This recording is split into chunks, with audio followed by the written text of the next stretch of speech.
আসসালামু আলাইকুম। Knowledge of medicine বিরিচন্দ্রের পক্ষ থেকে স্বাগতম। আপনি কি দীর্ঘস্থায়ী গ্যাস্ট্রিক, ডিউডেনাল আলসার এবং গ্যাস্ট্রিক আলসার আক্রান্ত হয়েছেন? ফিনিক্স এইচপি, অপসনিন ফার্মা লিমিটেডের রেবিপ্রাজল প্লাস অ্যামোক্সাসিলিন প্লাস ক্লারাইথোমাইসিন গ্রুপের অত্যন্ত কার্যকরী একটি ট্যাবলেট বা ঔষধ। ভিন্ন ভিন্ন কোম্পানি অনুযায়ী ভিন্ন ভিন্ন নামে ও ভিন্ন ভিন্ন দামে ফার্মেসিগুলোতে পেয়ে থাকবেন। আপনি আপনার পছন্দ বা প্রয়োজন অনুযায়ী যে কোনো কোম্পানির কিনে নিতে পারেন।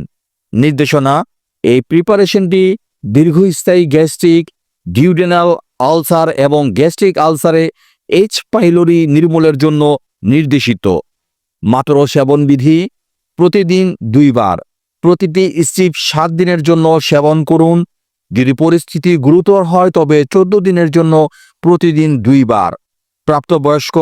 বয়স্ক প্রাপ্ত ব্যক্তিরা উপসর্গবিহীন কিডনি ও লিভারজনিত সমস্যায় ভুগতে পারেন, তাই এই রোগীদের ওষুধ সেবনের সময় সতর্কতা অবলম্বন করা উচিত বা রেজিস্টার্ড চিকিৎসকের পরামর্শ মোতাবেক ওষুধ সেবন করুন। 4 পিস স্ট্রিপের মূল্য 55 টাকা। সো এই ধরনের আর ওষুধ সম্পর্কিত টিপস পেতে আমাদের চ্যানেলটি সাবস্ক্রাইব করুন। যদি ভিডিওটি ভালো বা উপকার আসে তাহলে লাইক এবং শেয়ার করুন। কোনো প্রশ্ন থাকলে কমেন্টে জানান। আপনার সুস্বাস্থ্য কামনায় নলেজ অব মেডিসিন বিডি।